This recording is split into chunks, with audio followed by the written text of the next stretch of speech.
रामायण और महाभारत हमें कहा जाता है कि हमारा इतिहास है, पर इस इतिहास में ये उड़ने वाले लोग और 10 सिर वाले इंसान कहां से आए? और अगर ये सब इंडिया में हुआ तो भगवान को दुनिया के बाकी देशों से क्या प्रॉब्लम थी? आओ आज लॉजिक की बात करते हैं। सबसे पहला सवाल, ये अजीब से दिखने वाले जीव, सिंह वाला राक्षस, गरुड़, इच्छाधारी नाग, इनके फॉसिल्स कहाँ हैं? हमें डायनासोर के फॉसिल्स मिलते हैं जो करोड़ों साल पुराने हैं, पर इनके फॉसिल्स कहाँ हैं? महाभारत रामायण के राक्षसों का एक भी हड्डी का टुकड़ा क्यों नहीं मिला? सिंपल सा जवाब है, क्योंकि शायद वो कभी थे ही नहीं, वो बस एक इंसानी कल्पना थी। पहले के टाइम पे टाइम पास करने के लिए लोगों के पास में मोबाइल और किताबें नहीं हुआ करती थी, तो उनको कोई भी कहानियां, पौराणिक कथाएं बता दी जाती थी तो वो उन्हीं पे विश्वास करने लगते थे, और वही विश्वास आज भी चला आ रहा है, जिसके वजह से आज भी बहुत सारे लोग महाभारत और रामायण जैसी पौराणिक कथाओं पे विश्वास करते हैं। मेरा दूसरा सवाल यह है कि अगर भगवान ने ये सारी लीलाएं करी तो सिर्फ इंडिया में ही क्यों करी?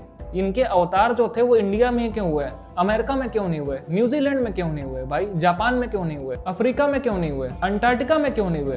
क्या भगवान को सिर्फ इंडियन कॉन्टिनेंट का ही जीपीएस एड्रेस पता था? या फिर शायद सच्चाई यह है कि ये कहानियां यहीं के लोगों ने यहीं के हिसाब से यहीं के कल्चर के लिए लिखी थी? तो लॉजिक क्या कहता है? रामायण और महाभारत ये सिर्फ एक स्टोरी है, ठीक है, और वही स्टोरी है जैसे आज के टाइम पे मूवीज बनाई जाती हैं, उनमें अजीब अजीब चीजें होती हैं। आपने हैरी पॉटर देखी होगी, उसमें जादू की छड़ी होती है, ये सब होता है। लेकिन अगर आप उसको एक कहानी की तरह, एक मैथोलॉजी की तरह देखो तब तो ठीक है। अगर आप इसको अपने जीवन में ही उतार लेते हो कि हाँ ये सब चीजें थी, आप इन पे एकदम अंधा विश्वास करने लग जाते हो, तो आप फिर गलत हो जाते हो। तो आपसे अगर कोई कहे कि ये सब चीजें थी तो उनसे ये लॉजिकल सवाल जरूर पूछना, और अगर आपके दोस्त इन सब चीजों पे विश्वास करते हैं तो ये वीडियो उनको शेयर जरूर से कर देना, क्योंकि ये किताबें साइंस के अस्तित्व को ही पूरी तरीके से नकार देती हैं। उड़ने वाला खटोला टेक्निकली पॉसिबल ही नहीं है, 10 सिर वाला इंसान पॉसिबल ही नहीं है।